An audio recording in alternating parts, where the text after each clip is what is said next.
on the flip side, man and woman get married. Man owned a house for 10 years before marriage, before even meeting their spouse, and they get married, and then they put the spouse on title of the house. That automatically becomes a marital asset. It doesn't automatically. There's a case in Rhode Island called Stevenson versus Stevenson, where if you're putting your spouse's name on an asset for convenience purposes only, or for estate planning purposes, it's not an automatic.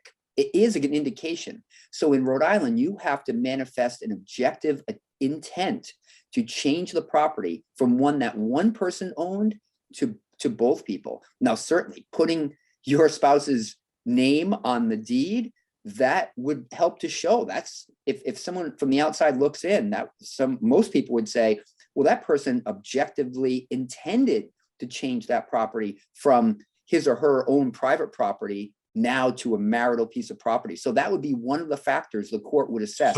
So for instance, like, okay, I'm going to put my wife on the deed. In the event that I pass away, she gets all of it, all the complete ownership of the house. But if we get divorced, she don't get any of it. So in one breath, you were okay with giving everything to your spouse, but the next breath, something else happens, and you're not so okay with that. So you can't do both.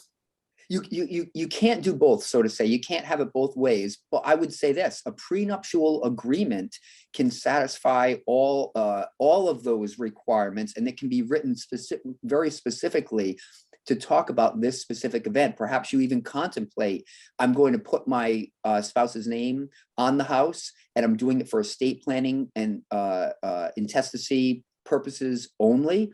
And you could write something in that would help to protect you. However, whenever you're placing someone else's name on a deed to property, you always have to be extra careful, because as you said, I think most people would think, well, that's an automatic. Now you've automatically given them 50% of that. So while it's not automatic, it is certainly an indication that you intended to do that.